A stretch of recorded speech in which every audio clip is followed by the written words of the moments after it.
Hello everyone, welcome back to some more Let's Play the Occult Chronicles. Before we do the summary, a quick apology if you hear the fan going in the background. It's rather hot today here in New Jersey. Hopefully it won't be too distracting. In the last episode, we continued to explore the first floor. We've got a decent amount of it done over here on the east-hand side of the mansion. We did leave a few things untouched, hoping to come back to these things to them later. A poltergeist and a chef. We've been completing quests, and we've leveled ourselves up a little bit more. Let's take a look and see what we have. We picked up the Cyclone, another air talisman to help us with physical challenge failures. Oh, right! Yes, okay. We grabbed that second skill card at the end of the first episode, and we've been leveling our stats a little bit. We've increased our wands once, and we see cups is available to us now to be upgraded after we leveled our swords once. And we began to level up a puzzle lore perception edge. At the end of the last episode, though, I was rather upset at the one edge hinting that you can level it more than once, and that is not the case. Once only, in fact. And so we're going to be taking a different scrying skill, which is also described a little wrongly, but I'd rather have it than what we took last time. We've maxed out Bloody Mess, so we're getting 2 extra cards in physical challenges as long as we possess a rifle, and we're gaining 3 extra cards total now for horror challenges. We haven't found any other clues yet, and here's all the quests we're looking to complete. And that's... oh, that almost does it. We have 2 Arcana cards. The Towers give us +1 cups, and the Devils give us +1 pentacles. I kinda don't want to ever drop these. I like the passive. But of course, if we're in a dire situation, we will go ahead and use one of them. We used a different Arcana card that we had to beat up an oven. Very rarely do I actually use an Arcana card so early on in the adventure. Normally I can just get through it, but we're not getting super lucky, and I didn't feel like losing more life.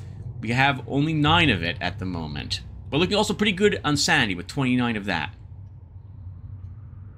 Alright, so let's keep going. First, let's grab this.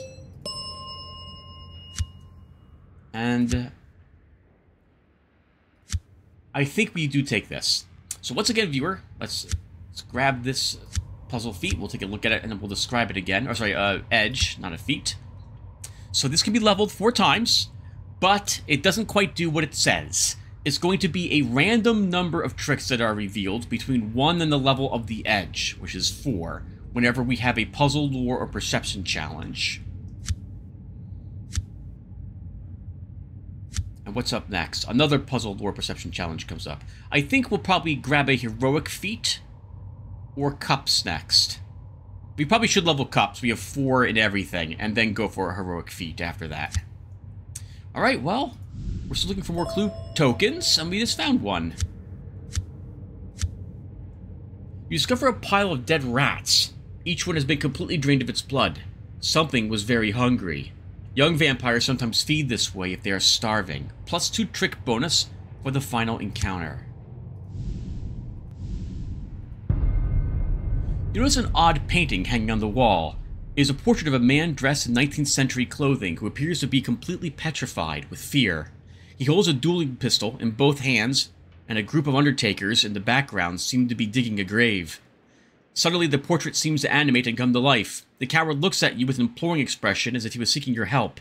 You could swear that you can hear the gravediggers laughing. You stare at the man in the painting and his fear seems contagious. You have to fight to keep your sanity. We have a king and 2 pages. So this should be possible for us to do. Hey! Oh, 10 over. We don't need to play any more cards. Your mind is strong. In a playful way, you exclaim boo to the ghost, and he starts to shake and sob uncontrollably.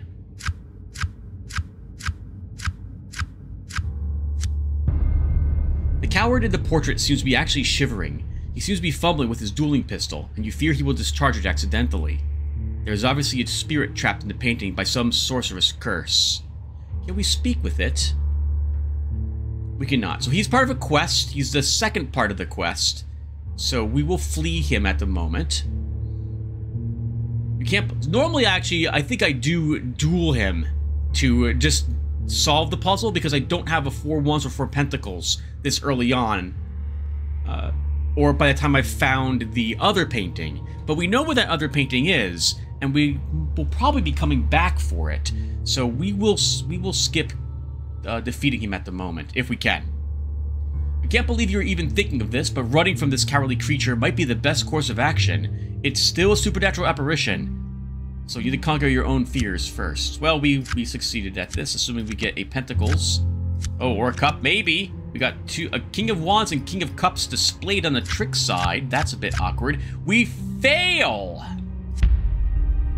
You know that you've reached a new low when you can't summon the courage to flee from a cowardly ghost. Vic, when I read something like that, all it tells me is your game's got problems. Let's try it again. There we go. It wasn't that difficult after all. You feel a little sheepish about it, but nobody else has to know. Oh, don't flip over cards. He is blocking a doorway. There's a locked secret door here. You discovered a secret wooden door. It blends in almost seamlessly with the wall, but your keen senses were still able to detect it. Finding it is one thing, figuring out how to open it is another. So we can try this. It's not too difficult for us. Find an activation mechanism. You examine the door and decide that you might be able to figure out how to activate it. A page, a 10, and a 6 are our high cards. And we see the Queen of Wands displayed, so that's bad for us. We fail. Seems you're not very good at this sort of thing. Secret doors are stupid. Oh, no trap, though. We'll try it again. Another bad hand. Worse this time. A page, a 9, and a 5. We see the 6 of Pentacles up here, so our 9 can take that.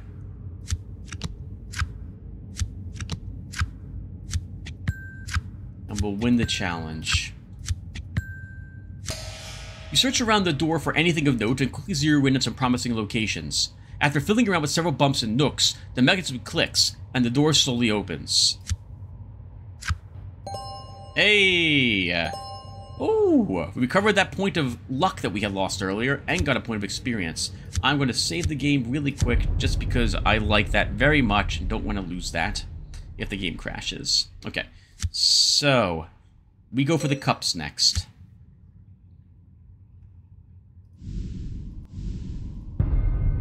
You see a bunch of papers spread out on the top of a desk. Among the clutter are an assortment of old envelopes, letters, and even a few parchment papers. You think this might be the stash of papers that the strange alchemist sent you after. You should be careful to speak the release word so the ward can't harm you. Oh, this is perfect. So we see the Page of Swords up here, and we have the Knight of Swords in our hand.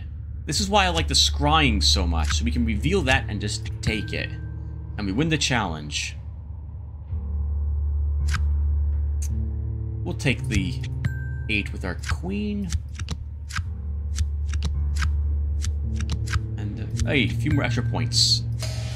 You speak the words of release and you can feel the ward dissipate. You grab up the sheets of paper and put them away in your pockets. Another Aura of Fortune.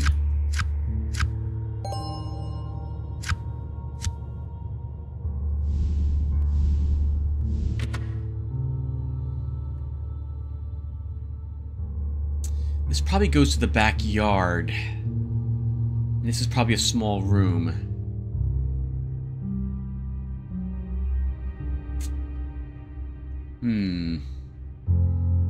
Let's do this. More ghouls. We've defeated ghouls before, so we'll skip reading it this time. Let's see. What's our options? Attacking them. It's not even fight, but whoever said life was fair. Poor ghouls. Not a lot of tricks, though. A king, a knight, and 2 10s are our high cards. We have no wands cards in our hand. I'll play the king.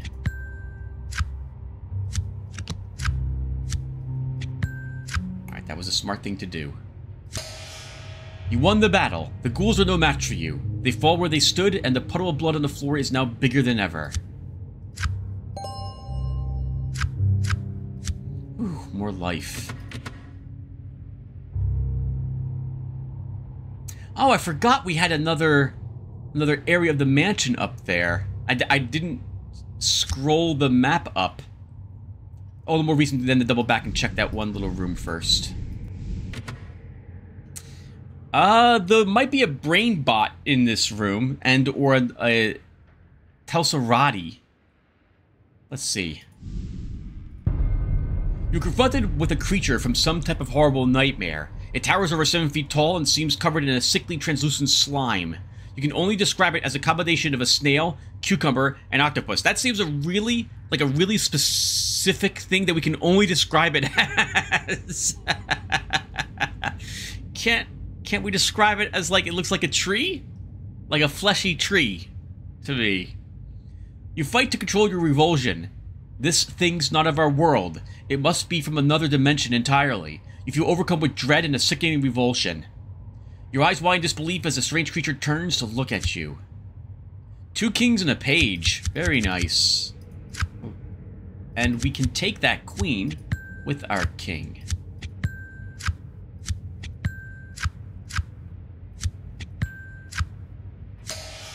You have no doubt that you can overcome this nightmarish thing that confronts you.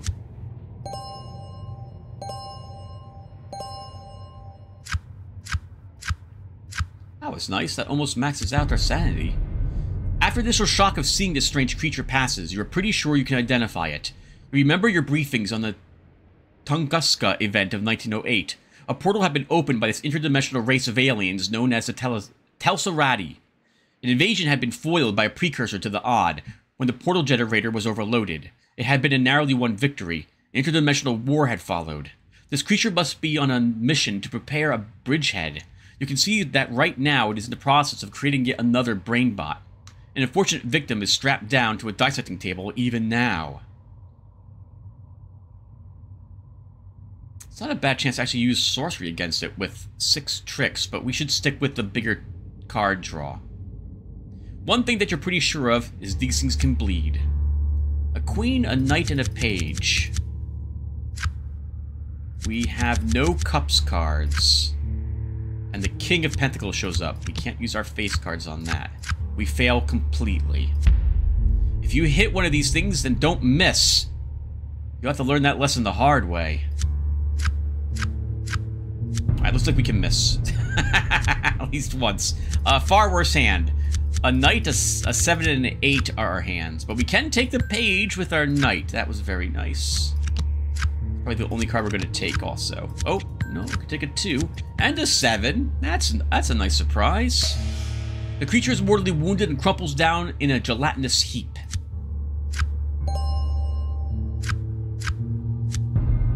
You can now get a view of what the Telsorati was working on, and it's truly horrifying. A human victim lies strapped to the table with the top of his skull removed. The brain has been transported to a holding dish and was in the final stages of being placed into a brain bot. You note that the body has been taken off of its life support and appears to be dead. There will be no going back even if you had the surgical skills to reverse this. Is this part of a quest that we don't have yet? We'll come back for this. We might have not done this in the proper order.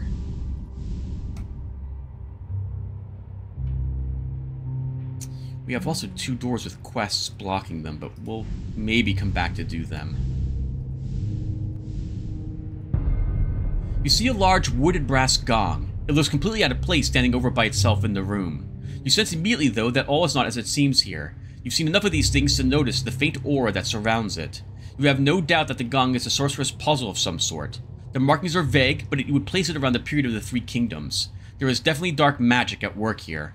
The runes covering the wooden frame must contain instructions on how to use the gong and access its ability. Well, let's decipher it. We have a much better chance of that than using our sorcery against it at the moment. It's clear to you that the runes are instructions for solving the puzzle and activating the gong. You set about figuring out their origin and attempting a translation. A knight and 2 pages. And we see a 7 of wands. We have no wands that will take that. Take the ace with our knight. Take the 4 with our page. Might as well use this page. Okay, and we win. You recognize the runes, the secret language of the enchantments that adorn the terracotta army of the first Kin Emperor. They detail an invocation. You follow the instructions to the letter. At first you think that nothing has happened. Then suddenly a ghostly aura enshrouds the gong and you. A flash of light blinds you for just a second, and you know that a gate has been opened and that something has come through. Its presence is terrifying. You know from your odd briefings that anytime a portal or gate to another dimension is opened up, the effects on the sanity of humans can be quite disastrous. You feel a growing sense of fatigue and despair in the presence of a dimensional rift. A king, and a knight, and then a 10 are our cards, and we have no wand cards.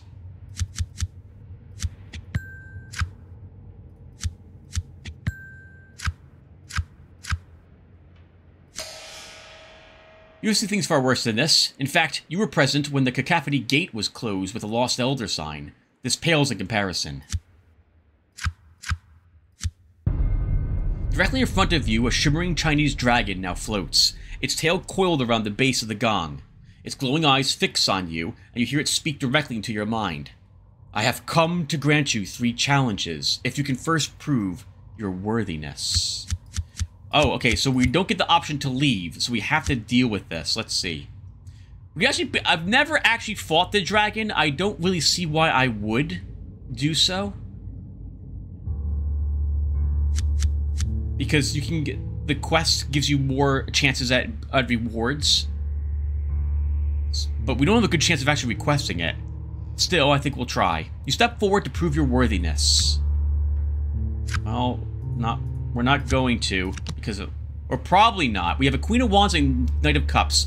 We only have 3 tricks left, and we can scry a Queen of Pentacles. So we can't do anything about her. You argue your case, but do not quite convince Shed of your worthiness. He does still seem persuadable.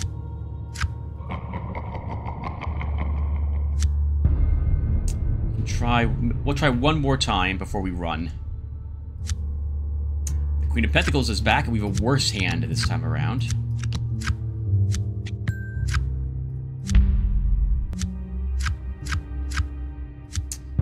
Do we try again?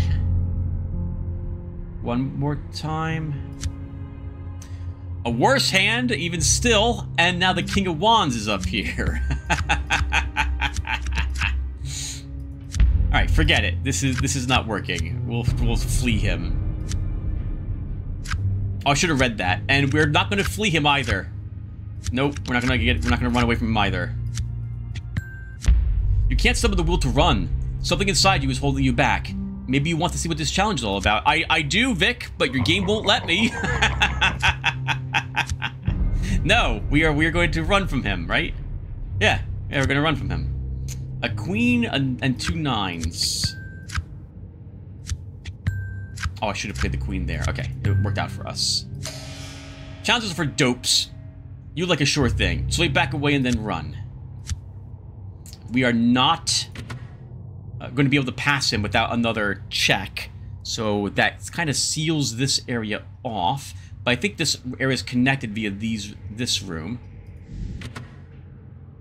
There's the other... Oh, upstairs. Isn't the other upstairs over here on this side? It is. This is a really weirdly designed mansion. Alright, we'll come back for that.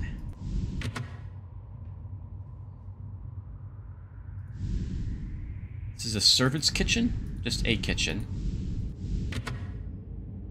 Maybe we can find the ghosts in here? It seemed impossible at first, but slowly you recognize the sounds of clicking glasses and a soft murmur of conversation. A long dining table stands in front of you, surrounded on all ends by dusty chairs. As you come nearer, you think you detect some movement around the table, and the hairs on your arms begin to stand on end. It's suddenly very cold. A ghostly face peers out from behind one of the chairs, and in a heartbeat you see the apparition seated all around the table. The scene twists at the threads of your sanity. You struggle to comprehend this brush with the supernatural. You've rarely seen this many ghosts congregated together before. We've got a queen, an 8, and a 7 for our cards, and the queen lets us win the challenge.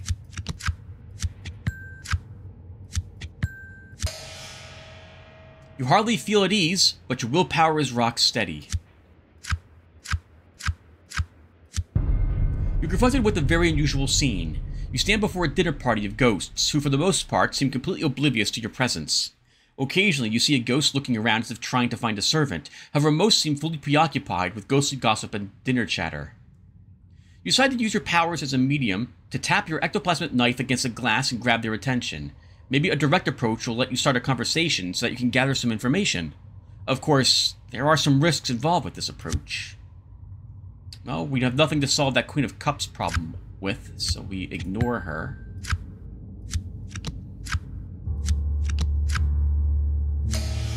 Rows of ghostly heads turn towards you and gaze expectantly. You offer a pithy toast and they seem pleased. Before you know it, you are gabbing away. The general consensus is the lack of a proper dessert is spoiling the festivities. You hear raucous cries for dessert, and many of the ghostly guests are looking expectantly towards you. Would you be so good as to find the butler and order our dessert? And we discovered that this path here doesn't lead to anything we care about. Or rather, we do care about this, but we didn't have to run across the beam.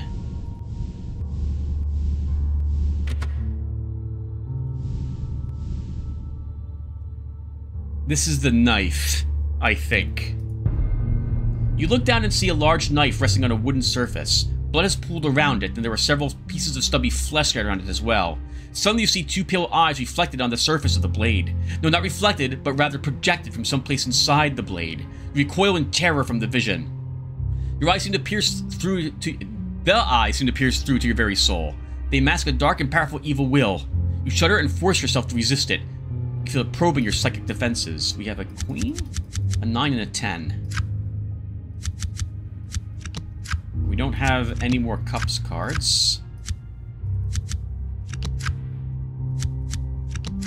Wow. It assaulted your mind and found your defenses sadly lacking. It identifies your weaknesses and uses them against you.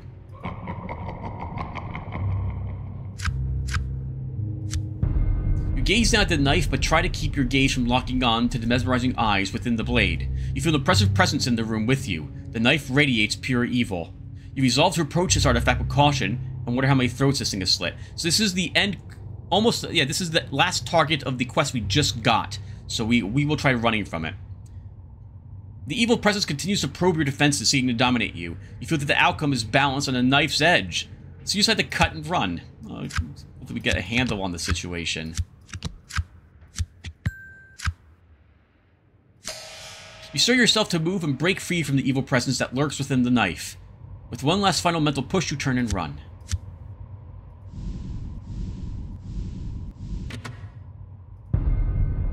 You think you see a disembodied head floating in the gloom.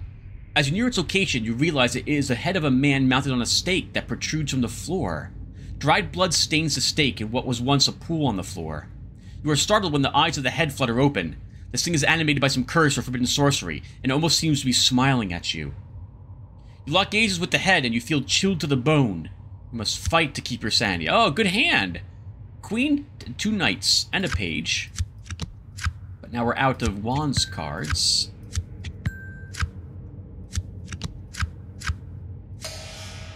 You smile back at the head on the stake. The head on the stake is obviously animated by some evil sorcery, most likely some necromantic artifice. Such a curse would require great power and forbidden knowledge. Its gaze is locked on you, and you sense an intelligence of some sort. You sense a desire to communicate from the head. It almost looks like it's trying to move its mouth. Maybe you should try to find out what the head wants. Well, we're not selecting the King of Cups. We have no answer for him. We have 2 pages, and then we have a 5, so we're probably not going to do this. You attempt to make contact with the head, but your efforts fail.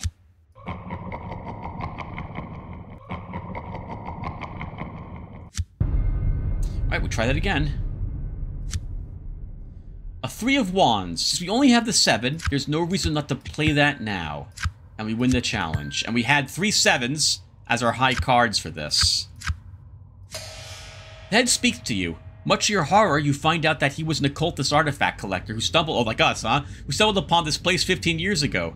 He wants your help in a personal vendetta. The head was once a disciple of Thomas Vaughan, the 17th century alchemist. Using Vaughan's elixir, he had managed to extend his life immensely. He was searching for Vaughan's orb of transmutation on behalf of the Palladian Order. His search was cut tragically short when he overconfidently approached a cursed guillotine. He thought that it might hide the artifact. In a trance, he placed his head inside the guillotine's lock and ended up in a basket. A mischievous imp thought he would make a nice decoration and mounted him there. He wants you to destroy the guillotine and break his curse. He teaches you I can't pronounce this, Vortradumian release chat, I guess I can really pronounce it, that will give you the power to safely dispel the sorcery that binds the curse to the guillotine. He then requests that you return to him afterwards to help free his soul. The backyard. We are not going out there. It's a long, winding path of sorts. It's got some dangerous traps and encounters I did not mod, which is fine, but there's no reason for us to go out there at the moment. And I generally don't do the backyard.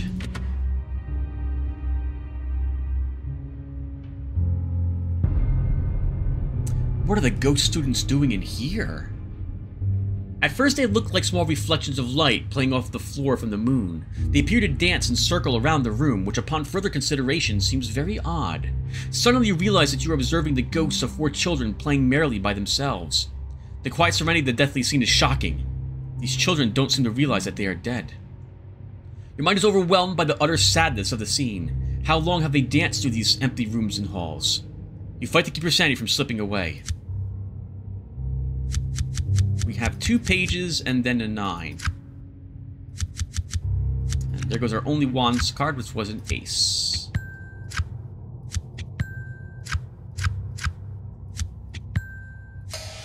You've kept your sanity. Sad as it is, you've endured much worse hauntings than this.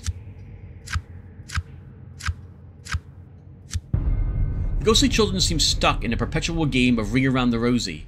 They pay you no attention whatsoever as they go about their game over and over. This must be Miles and Flora and their friends. You decide to use their psychic talents as a medium to convince the children that it's time to return to the governess. We have no answer for the Knight of Cups, so we don't want to select that. We have a King of Wands, a 10, and then a 9.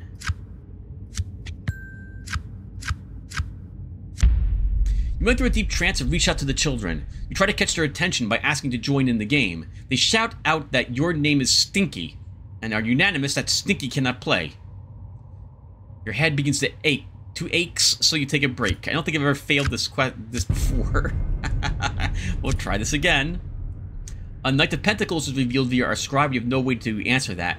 We do have lots of face cards of swords and cups variety. King, a queen, 2 knights, and a page. But we have no pentacles or wands.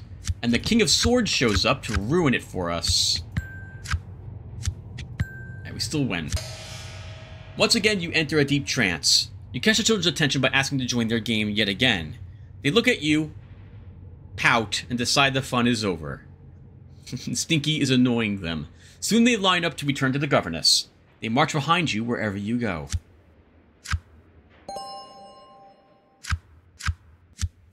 Few more experience points. Hey, we can level cups once. Oh, another cups level up. Okay. Alright, so good. Next, I think we'll go for... Actually, we need a bone of wands if we want to be able to use a heroic feat. So I'm guessing we're going to take that next. Also grab a range edge. Let's see if there's anything else in this room. The ether is changed. You can feel a strange energy that in the air. Charging any spells that you have seems easier.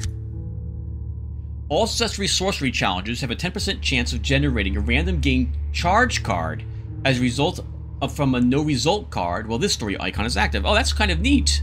This is the first time I've seen a story icon, sorcery token, actually give you a specific thing that it actually looks like it gives you, instead of just telling you something and then picking a random effect that to bother you. But we're not spellcasters, so that doesn't help us.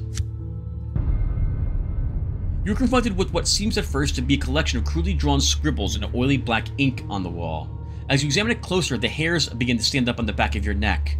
You want to pull your eyes away, but they are drawn to bizarre scratchings, and slowly they resolve into a panoply of horrific images of human sacrifice at the behest of some tentacled alien god. You know forbidden texts when you see them, and this is something that only the most experienced occult researchers should ever dare tinker with understanding. It's too late now, though. You need to steel your mind against these disturbing images. What was the book in... what was it called now? Alone in the Dark? Van Vermius' something, which would kill you when you read it?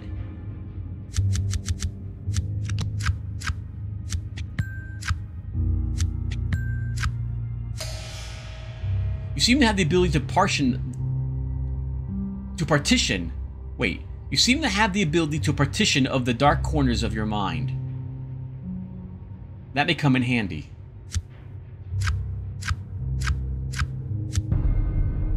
The horrifying mural obviously depicts some sequence of rituals intended to evoke one of the ancient tentacled alien gods that so often seek to break the dimensional barriers and set themselves to feast upon the ripe harvest that is humanity. You wonder why it would be etched here upon the wall of the house. You excelled in linguistics and cryptography back at the Odd Academy. You wonder if it might be worth the inherent risks of your sanity to delve a little deeper here and try to glean some information from the mural. Well, we got a queen, a 9, and 2 6s. The knight of pentacles we cannot answer, so we leave it there. Here's a rare thing. It actually helped us win the challenge. With only 1 pentacles card, we knew not to play it here, and were able to take the ace and win. Slowly you recognize some of the elements as variations on the Fungary rites of Proto-Yigithian. Some of these directions detail a map to forbidden knowledge, a time and place that seems to be nearby. Another quest with the clock.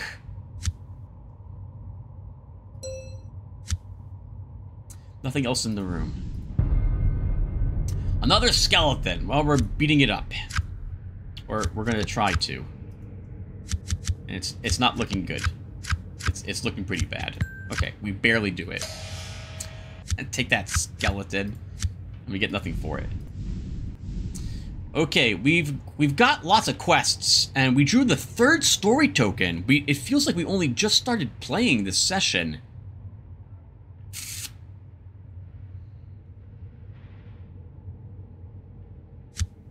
When we reach this spot, we need to go to the basement. So we're not quite halfway done with the explorations of the mansion, but we're running out of time. The earlier backtracking really hurt us. You've come up to a large bas-relief face mounted on the wall. Its features are worn and it looks quite old. As you stare at it, you start to feel uneasy. Suddenly you realize that the mouth is moving its lips ever so slightly, and then you hear the mumbling. It starts as a whisper, but you can't get it out of your head as it grows in intensity. If this keeps up, you are certain it will drive you insane. Well, I want to comment on my earlier statement, but we'll do this first.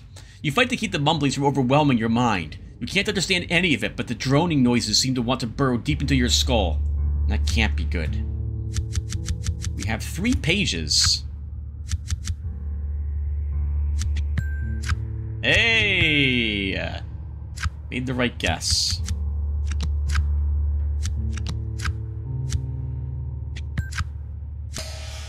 You begin your own chant based on the Zen relaxation technique you learned in the Orient.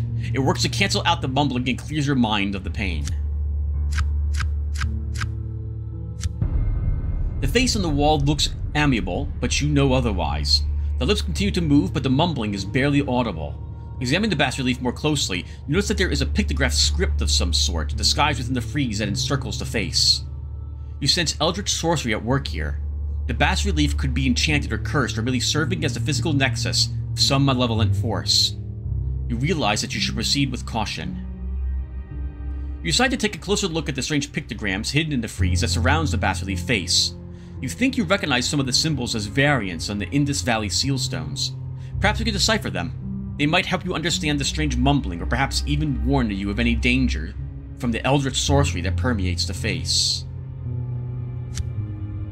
A 3 of swords, but we have no swords in our hand to answer it with.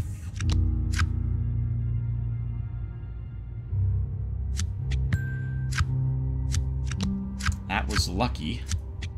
That we didn't hold on to the king, the knight there, since the queen would have taken it. You step closer and examine the pictograms. They are indeed related to the seal stones of the Indus Valley.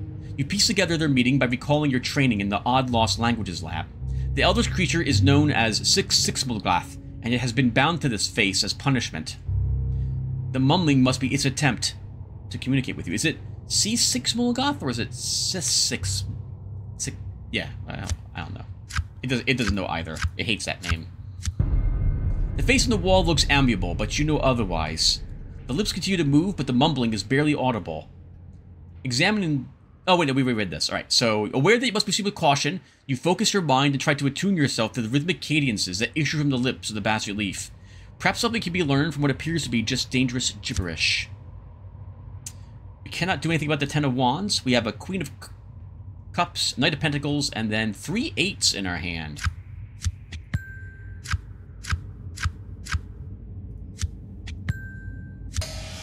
You slip into a trance and the words take shape in your mind.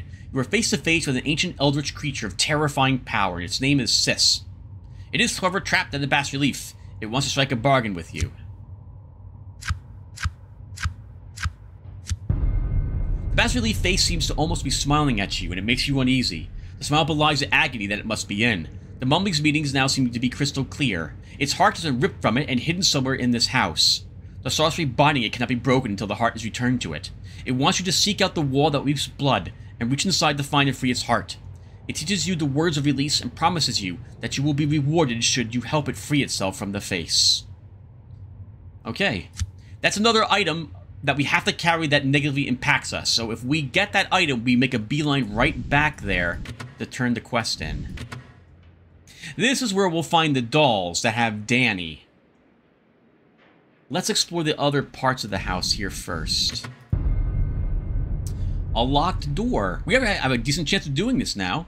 With only 2 target number and 5 draw. That's and 6 tricks. You examine the lock by mechanism and decide that you might know how to finesse it open. We might do it. A Queen of Swords, a 10, and 2 9s. But we have to not see... Oh, face cards over there. We can see the Knight of Swords, though. And take it with our Queen.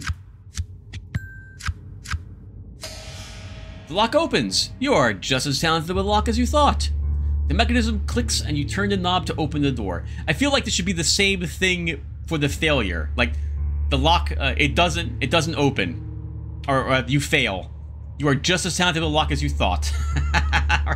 or something like that should be what it says. Hey! 2 experience points. I will gladly take that. The gun room. Oh, look, we're going to save the game for some reason. Oh, look at that. Wow. Wow. In the past, I have Alt F4 when I was giving myself reloads. So here, we are likely to get a pistol. So now, I do regret turning in that one combat feat, the critical hit. It is a nice feat. But we did put that experience point to good use. Speaking of something, by the way, I meant to talk earlier.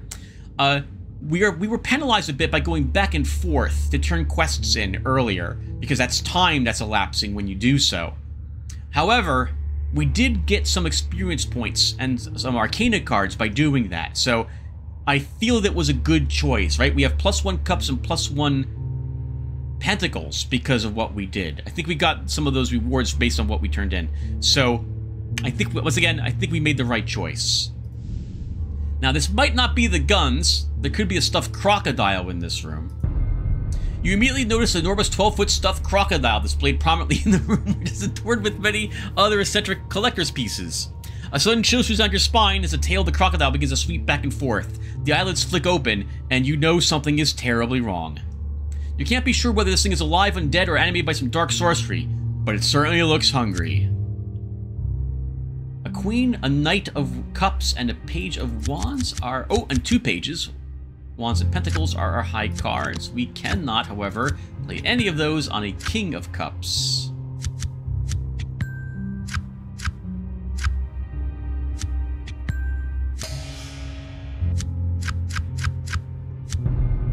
The crocodile turns to face you, and you can clearly see the stitches that indicate that this creature was stuffed and then reanimated probably as a guardian for this place.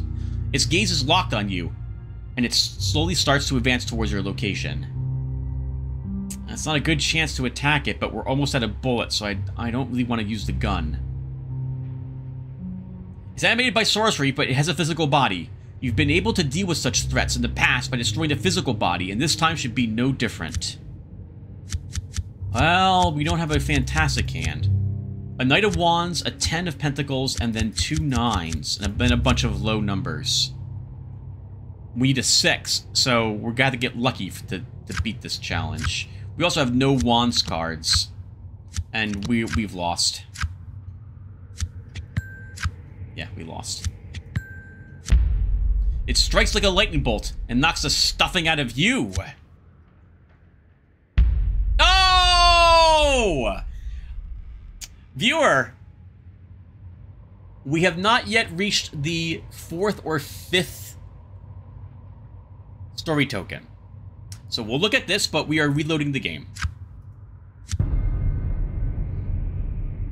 So now everything's much tougher. We can no longer just win challenges by playing kings because of what we just drew, but we are not keeping that.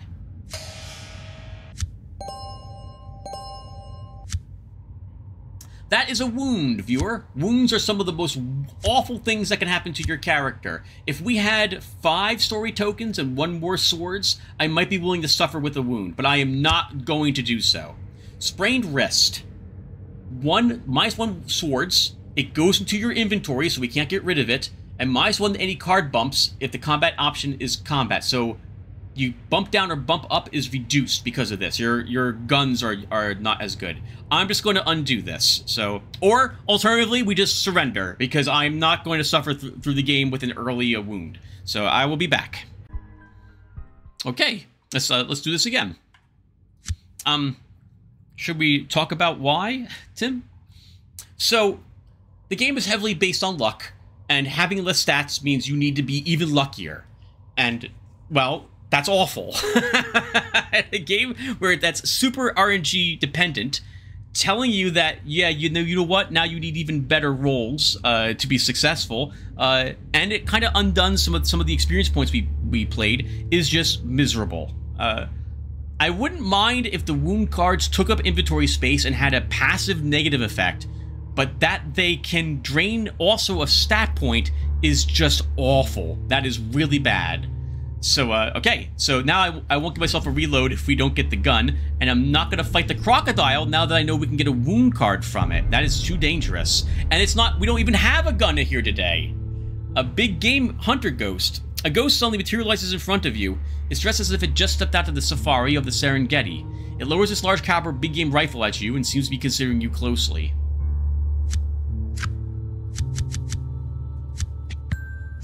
Very mean, Occult Chronicles this year.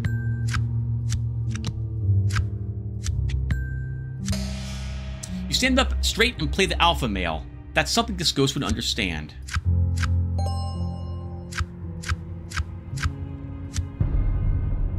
The ghostly big ape hunter squints at you like he is sizing you up for his trophy wall. There was a taint to him. You suspect he once brushed elbows with a witch doctor. You both stand there in a sort of ghostly standoff, waiting for the other to make the first move. Oh, we can't even talk with him now. We have to fight him. We have a plan to deal with this. You will focus all your psychic energy in a containment sphere and trap him within.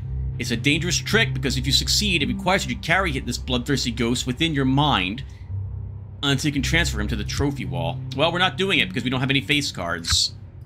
Or I highly doubt we will. We have a 10, an 8, and a 7. Yep, we fail. You try to lure him into the psychic containment sphere, but Van Pelt won't get close. His psychic gun hurts. Try again. Oh, it's even tougher now. Is that right? We need 1 more point, I think? We do have 2 knights and a 10 for this, but that's not a guarantee.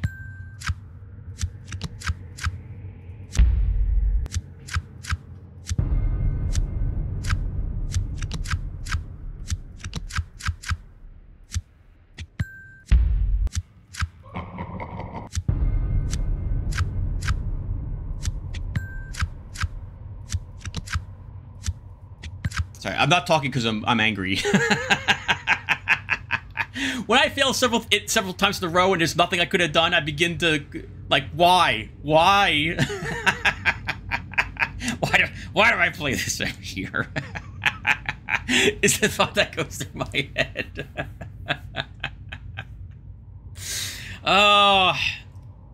It's because, you know, there's something to be said about that, how this is different than a standard just pure percentage roll, where you don't, the roll just happens and you win or lose. You have arguably some way to adjust how it works, right? We have Arcana cards too. We could play the Arcana cards to win the challenge if we so desire. So we don't have to lose as often as we are, but losing one of those stats is really, really painful at the moment, so I'd rather not do that. In any case, it still is frustrating when you can't play any cards and the tricks just don't let you, like, don't get a trick for the cards you have in your hand. So I was going to mention, we can play flipping these cards, how, like, I'm expecting not to get any cups or swords. Because that's the face cards that we have in our hand. Alright, but we do it. You use Van Pelt's overconfidence against him and trap him within the containment sphere that you build in your mind. You should get rid of him quickly. He isn't, though, an item, so he doesn't actually impact us. Oh, okay. We get a psychic talent. We are working towards a Wand's Bone, so this would let us use it. Use a psychic talent to add... sorry. Use of this psychic talent adds 10 points of psychic pushback. What does it do? I can't tell here.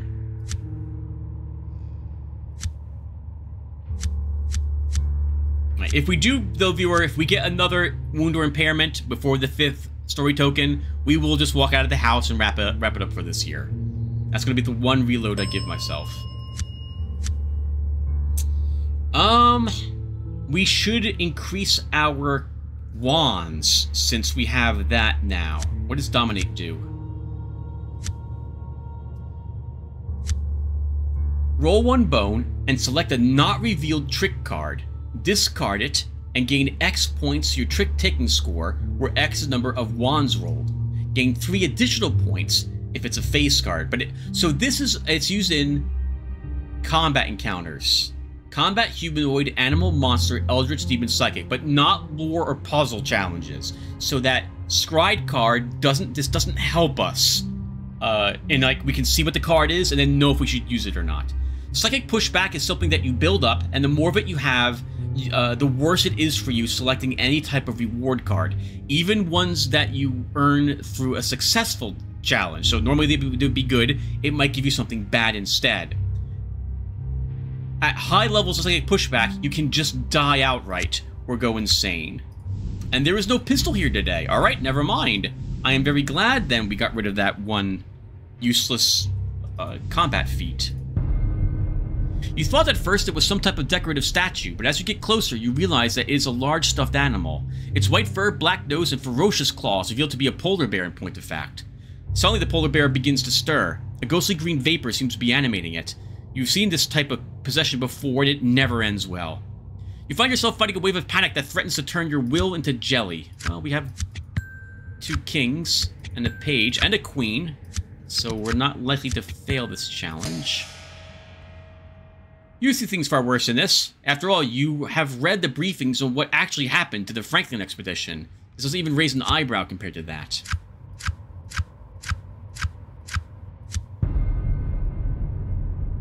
So this is part of the quest that Van Pelt normally gives you. We don't have a great chance of defeating it, so we're just going to run away. If you can muster your courage, you should be able to give it the slip.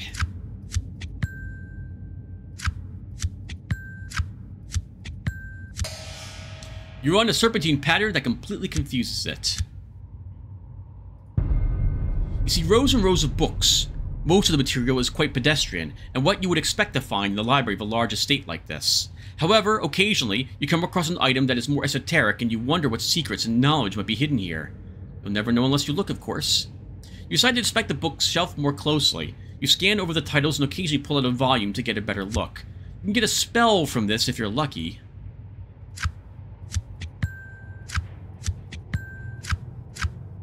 And we're getting kind of lucky, because we'll have a large amount of points. This looks promising. You think you might have found something. No, we don't get lucky. There's nothing else in this room, so we don't care to search it. I guess we'll deal with Danny? And then I think, viewer, we may start wrapping up the first floor by turning in quests.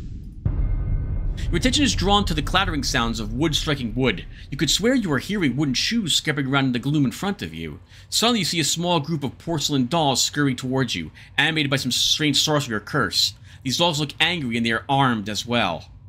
This isn't something that you see every day. A murderous gang of porcelain dolls heading towards you and obviously intent on spilling your blood. You stand there amazed, caught between panic because of the danger and the laughter at the absurdity of the scene.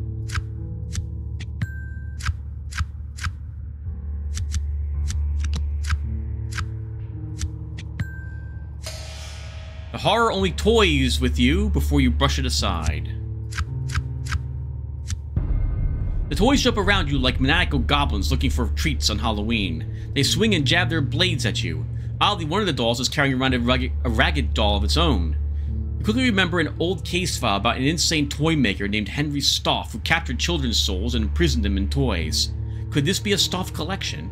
You realize this is not going to end well. You're going to either have to fight or flee. So all we have to do is beat them up to free Danny. You know, that is another thing, by the way. When we oh, no, it's not. Well, it is for some battles. Battles wound you or impair you based on what you used. Magic, I think psychics, if a creature answers with the same, will give you an impairment, which is a penalty to your Pentacles or Wands score. Physical attacks that the creature does, if it would take away your hit points, will grant you cups or swords penalties. We will still try to beat them up. Not a good hand. 9, 8, and a 7, and then a bunch of low cards. So we are failing this.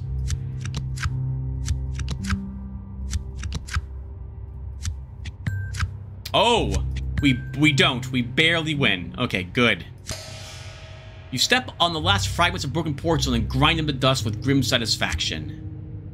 Oh, she's... Alright, she gives us +1 swords penalty. So, yeah, we're running right back to turn this in. And any other quests that we have. Where is she? Or her? Where is she? No, where is she, Tim? That was the right thing to say.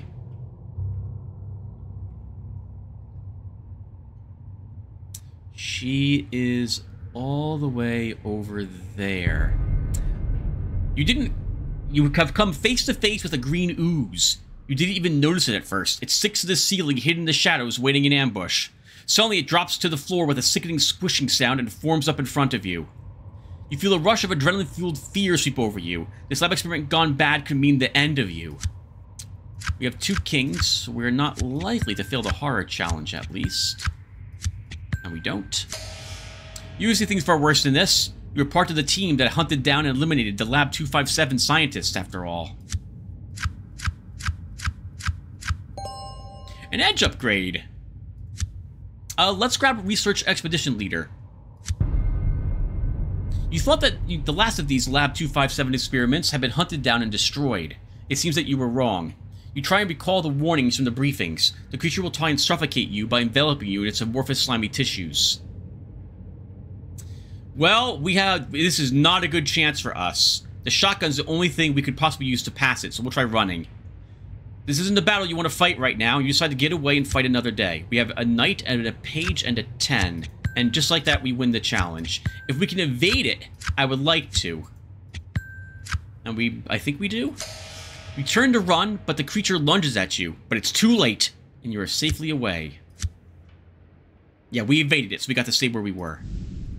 Avoiding hallways, if possible, is good, because hallways have lots of traps and things like that in them.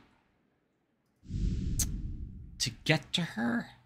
Oh, we should turn in Van Pelt's face, too. We do have a -1 swords penalty while carrying around that doll, also. You approach the wall of trophies and tell them that they have a new roommate. You break the psychic containment sphere that you built for Van Pelt and channel him out of your mind. His spirit slips free and is deposited into the pig's head on the wall, and you hear a chorus of animal howls in your mind. Ghost Avenger! I have never seen this feat before, because I don't think I've ever done this quest in this order. During the results phase of any successful challenge option that has the combat type, there is a 5% chance that a Nothing of Interest card will be turned into a random skill points card.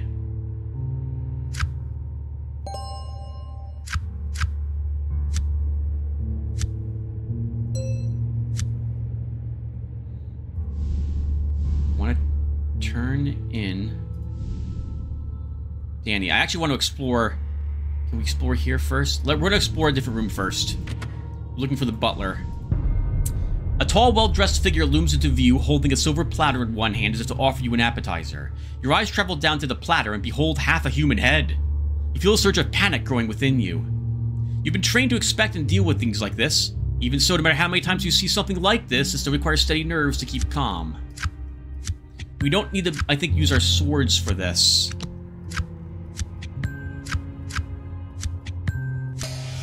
You've kept your sanity. Are you the head waiter? You drolly inquire. Standing in front of you is the figure of what was obviously once a butler or servant. You say once because you are sure that what now confronts you is a supernatural entity of some sort. It is the most corporeal ghost that you have ever encountered.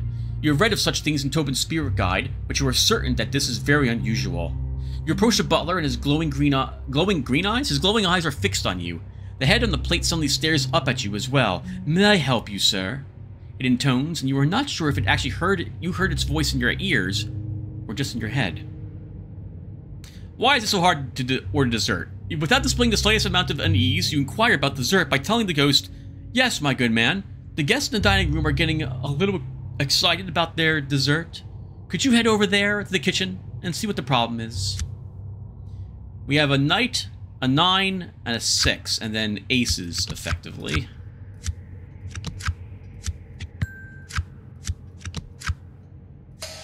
Oh dear sir, I'm afraid I haven't the time.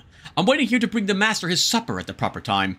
You can follow your nose to the kitchen and talk to the chef yourself. The butler does not have time to order dessert for the ghostly dinner banquet, as he must wait for the master to serve him his supper. He says that you should go place an order with the chef in the kitchen, and then return here for directions. Oh no! We have -1, so it's a protector again. This little guy kicked the snot out of me last time.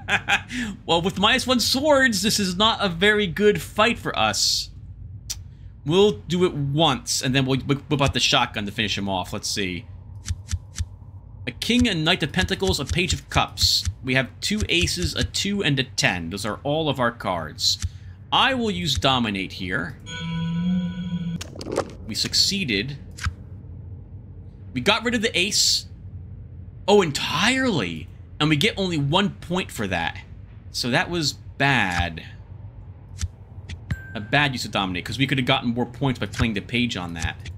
But we do manage to win the challenge. Okay, this was not nearly as bad as the first one of these. The twisted creature lets out a pathetic moan as it crumples to the floor.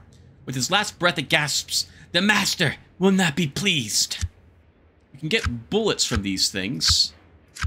But not today. We get experience points. Wands is up another point. Okay.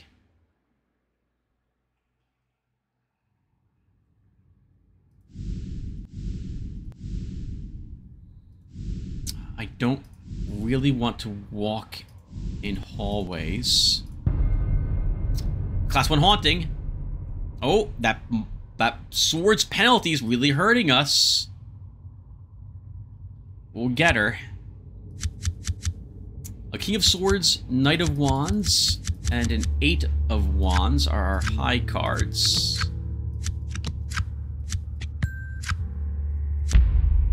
We failed. Can we flee? Oh, that's not a good chance. I'd rather stand and fight. 2 kings, a knight, and a page. So we likely, yeah, have won the challenge this time. Alright. So, I was hoping for one of those where every single card's a positive one. Oh, it is? Alright, that's good. We have no courage, though. Nothing to put courage in. So we don't get anything there. We'll grab a heroic intellect feat next.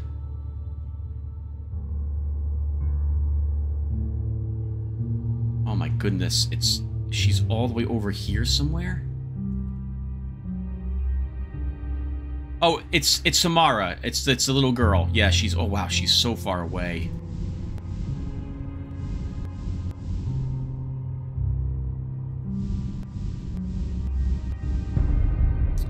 You decide to tell the ghostly child Samara that you have found Danny and rescued him. You hand Danny over.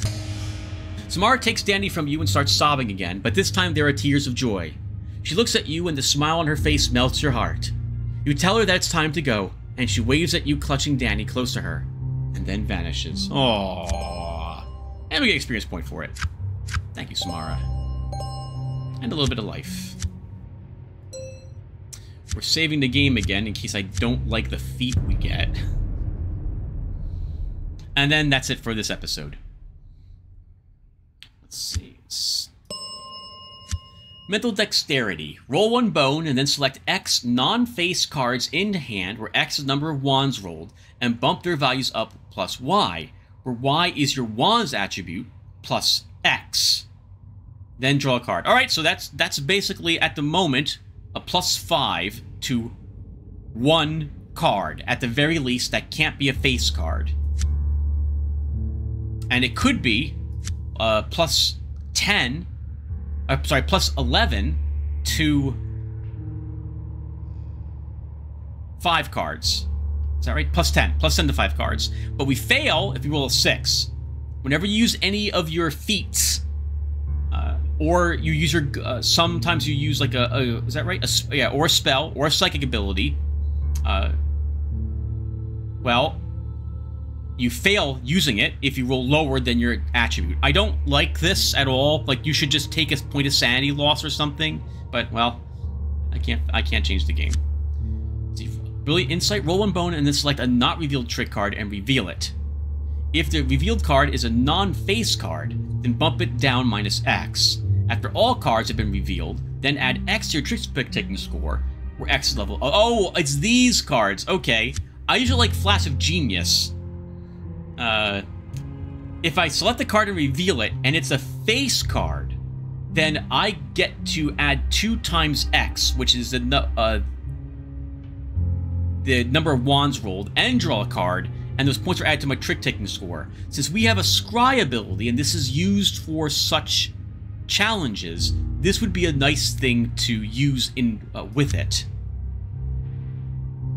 So, Flash of Genius for us. Okay, viewer, and that will do. So, quick summary.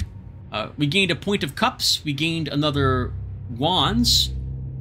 We've gained a talent. We gained a edge, right? We picked up a Research Expedition Leader, and we leveled it once.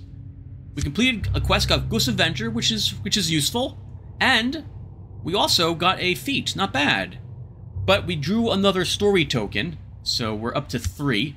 Once we're at 7, we have to go down... I'm sorry, 8. We have to go down the basement at 8. Preferably 7, but we must go down at 8.